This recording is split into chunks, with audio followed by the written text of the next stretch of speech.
რამოდენიმე წუთის წინ აქ შესრულდა საქართველოს ჰიმნი, რომელიც შეასრულა ვაჟთა გუნდმა. ამ ბიჭების ხმებს შორის ერთი განსაკუთრებულად მომწონს. აქ დგას ჩვენი გარდაცვლილი პოლიციელის ბექა მარგიშვილის ვაჟი.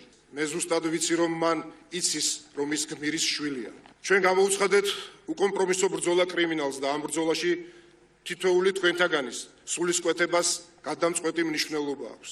2015 წელს ჩვენმა ქვეყანამ წარმატებით დაასრულა ვიზა ლიბერალიზაციის სამოქმედო გეგმა, რაც პოზიტიურად აისახა ევროკომისიის ანგარიში. შინაგან საქმეთა სამინისტროს კომპეტენციაში შედიოდა შემდეგი მიმართულებები: საზღვრის ინტეგრირებული მართვა, არალეგალურ მიგრაციასთან, ორგანიზებულ და ნარკოტიკულ დანაშაულთან და ტრაფიკინგის წინააღმდეგ ბრძოლა. თუმცა ჩემთვის მთავარი მონაპოვარი ის არის, რომ საქართველოს პოლიცია როგორც არასდროს არის საზოგადოებაზე ორიენტირებული.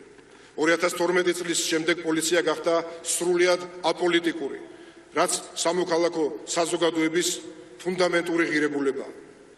დიახ, მე და თქვენ ვართ საქართველოს და მისი ყველა მოქალაქის პოლიციელი, მიუხედავად რასისა, სქესისა, ეთნიკური, პოლიტიკური, რელიგიური თუ სხვა სახის კუთვნილებისა.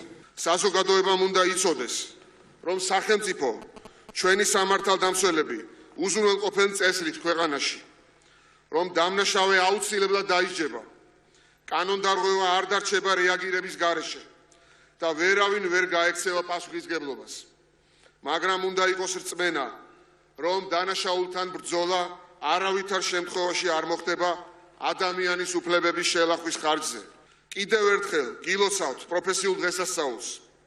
მე როგორც პრემიერ-მინისტრი ყოველთვის ვიქნები თქვენი ინტერესების დამცველი.